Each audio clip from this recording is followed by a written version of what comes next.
with us nonetheless, but let's find out how fast we can get into this conversation on open defecation in Nigeria, their factors, their numbers, looking through the subject matter or the discourse. I think I have her right now. I know I do. Hello, good morning. Hello, hello. Can you hear me? Oh my, but I'm struggling to hear you this morning. Oh, Yeah, I can hear you now. A very good morning to you, ma'am.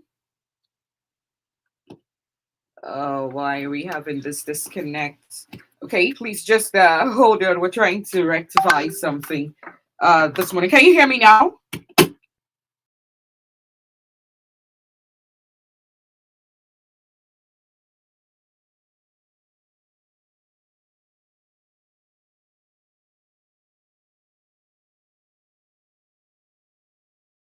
Came on board, I said open defecation was the human practice of defecating outside in rather than in a toilet. That's an open way or a way where people pass physics in open, which is not healthy, of course, to us. And this morning, we would want you to break it down to the barest minimum so whomever is listening can be part of the conversation and understand basically what we're talking about. The word open defecation appears to be a word that's so big enough the common man may not be able to understand clearly. So let's get your view, Dr. Rose.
and food.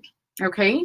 Okay. Yes. All right. If you're just joining, it's Omega 101.7 FM, Matt Radio's your radio, and it's COVID Talks. I'm discussing this morning with Dr. Rose Amanciani. We're looking into open defecation, and she did a layman's understanding. Of course, that's why there are some words, anyways, so I make that correction.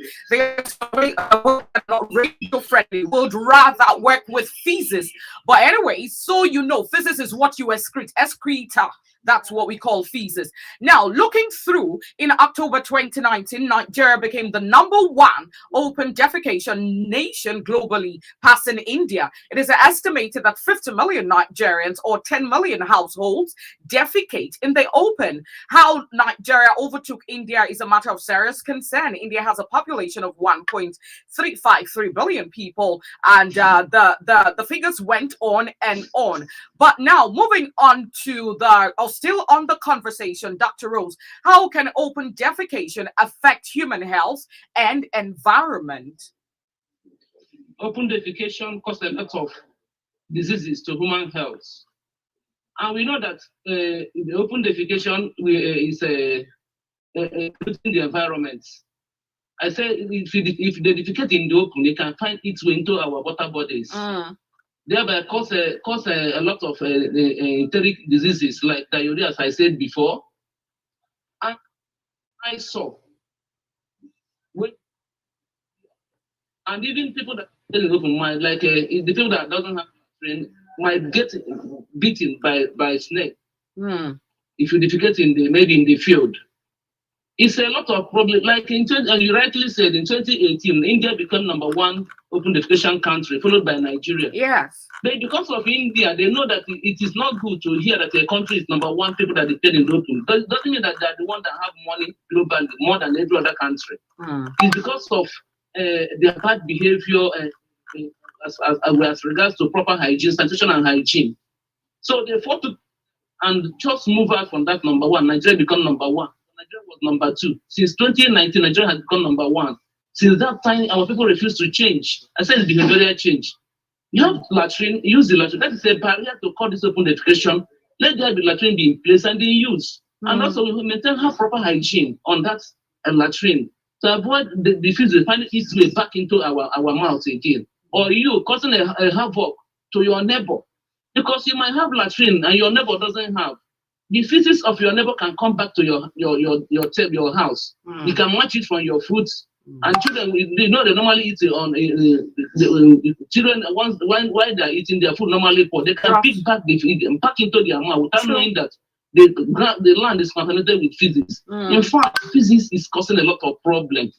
Most of the diseases we suffer in this human beings suffer. 90% of them are as a result of poor hygiene and sanitation. 10% is vaccine preventable. If we maintain proper hygiene on food hygiene, personal hygiene, environmental hygiene, safe excreta disposal and safe water chain. If we maintain our water, making sure that the barrier in the water, the water is not contaminated by any pathogens. That human health will be sustained, and a lot of these diseases that will suffer that can cause that this is our immune system will be reduced. So open defecation plus other improper hygiene behavior is causing a lot of problems. About 90% of illness we suffer is as a result of poor hygiene and sanitation. 10% is vaccine preventable. Okay. Well, in November 2018, President Buhari declared a state of emergency in the water, sanitation, and hygiene, that's WASH, W-A-S-H, sector, and launched a national campaign tagged Clean Nigeria, Use the Toilet, to jumpstart the country's journey towards becoming open defecation free by 2025. But almost 4 years later, reports are that more Nigerians use the open fields, forests and bushes and bodies of water as convenience. So in what ways do you think we could deploy Nigerians? It's a shame of open defecation. Nigeria is rated #2. In what ways, according to you, Dr. Rose Amansiani? Yes. No. In what ways do you think we could curb it to the barest minimum? One is constant sensitization of people to adopt good hygiene, do good behavior change, sanitation and hygiene behavior change. Good wash behavior so that people will be wash compliance. Do you understand? Like now, in Anambra State, in the whole southeastern Nigeria, we have the wash team, both in Wasa wash team in the local government, that in the field. Even right now, that was why I'm at Navy. When I told you I'm at Navy, they are fighting tooth and nail to ensure that open defecation is cut out from our people, so that we have a open defecation free environment.